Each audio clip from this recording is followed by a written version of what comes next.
Hey everyone.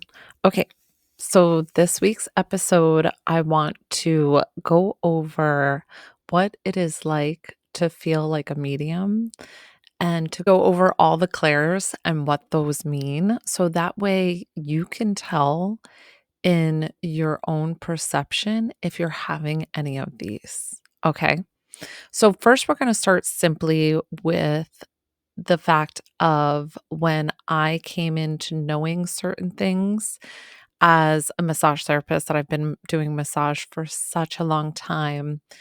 I didn't know what I was feeling, but I would fully feel people's pain in an area that we never discussed prior to the massage.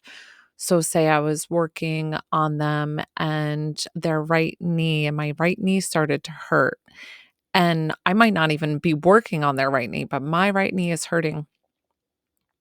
And I would have the inclination to ask the client, "Does your right knee bother you?" "Oh, yeah, I've had it for years. I've had this and that." I was feeling this pain from my clients without even knowing what it was.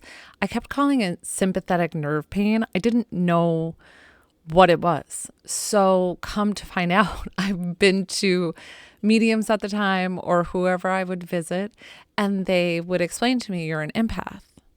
And I would say, "Yeah, I know," as if I knew.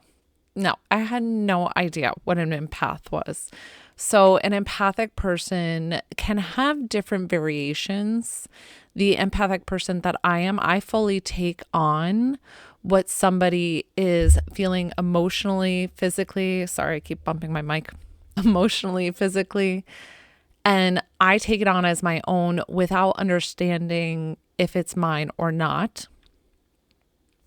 So thank goodness I finally have come to that conclusion of knowing how sensitive I am to other people's energies, to atmospheres around me, to people's emotions around me. Even if it's my neighbors and something like that is going on, it can affect me in a big way.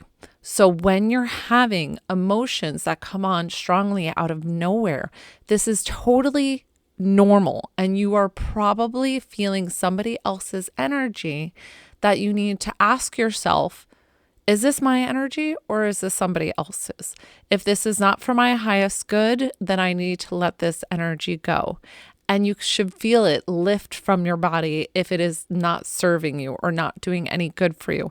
If it is for you and for a lesson for you, then try to work through that. Give yourself some quiet time, sit down, meditate on it, see if there's a lesson or something that you need to learn, and ask your guides, ask God, ask Jesus, ask anybody to come and help you move this energy out. And believe me, they love it. They love helping you and helping you get through each step of the way.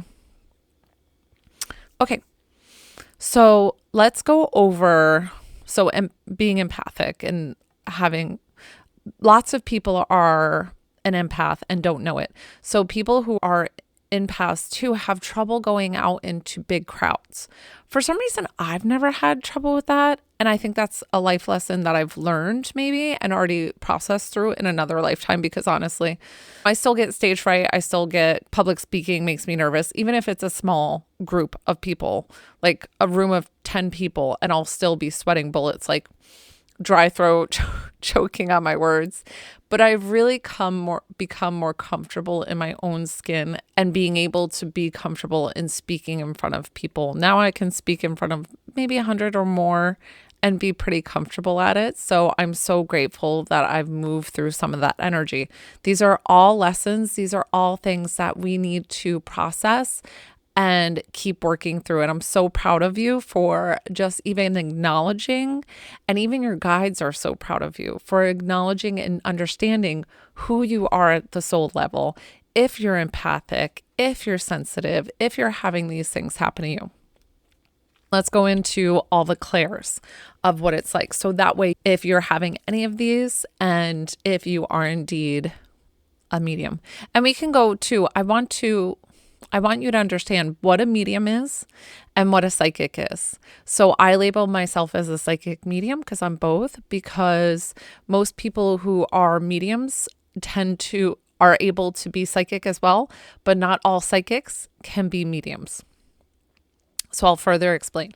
So psychics are people who usually use tools. They could be pendulums, tarot cards, goddess cards, maybe crystals, things like that, to go into the sitter or your energy fields to understand and know like past, present, and future. And a lot of times psychic readings happen to be where the sitter wants to know, okay, who am I going to marry?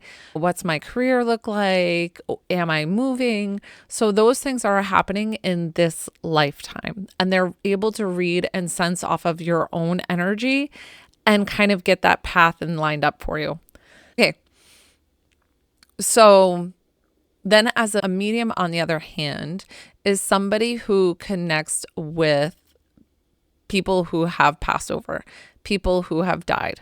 And that is a special ability that not all psychics have, but all mediums who can connect to people who are deceased can read energies and are sensitive to energies and can do the psychic level. So that's why most mediums are psychic mediums.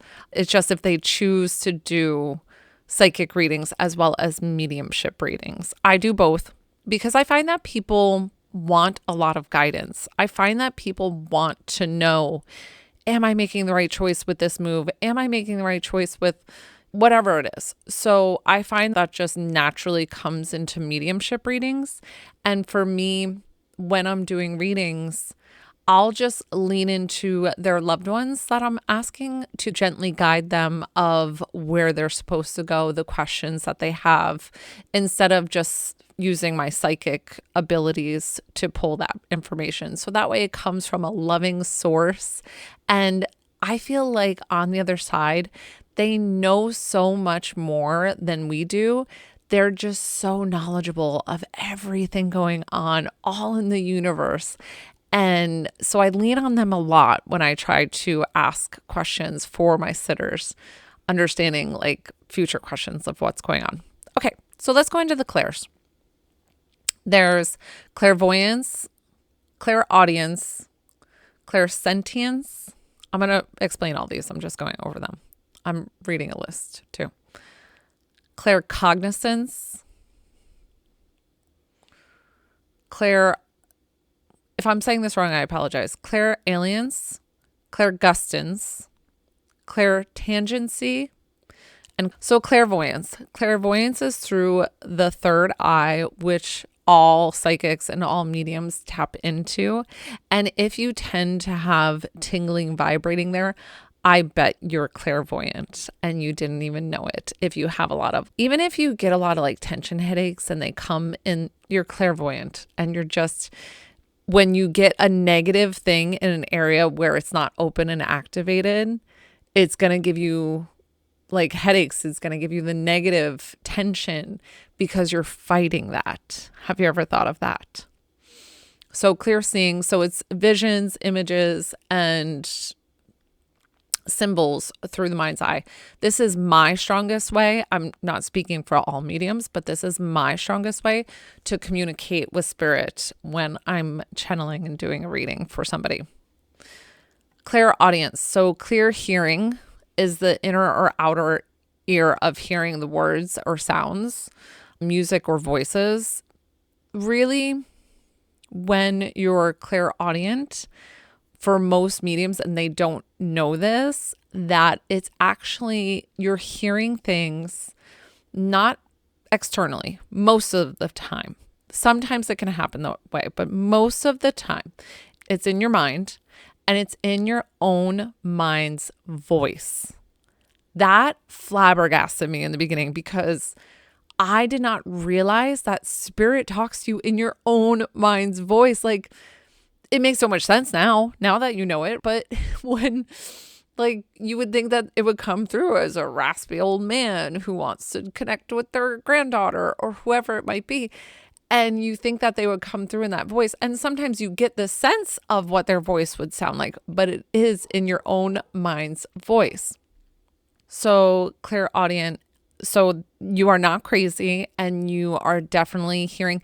The way that you can sense that it's not just a thought, it's not just this, is if it comes out of nowhere and it is very precise and it sounds like it doesn't speak how you would speak. I'll give you an example. I was connecting with my Nana and she was telling me how beautiful heaven was. And I was like, Nana, that's so great. And she told me how she was in charge of taking care of the flowers and doing a lot of the gardening, which is really cute. She just loved that. And she said to me, I am tickled pink until you get here. Like for you to see heaven. Not saying I'm going to see it tomorrow or anything. She wasn't wishing death upon me, but she's just explaining the beauty of heaven. And so the tickled pink, I had no idea if that's what she said or if she spoke like that, but I did confirm with my aunt that is exact words of how she would word it.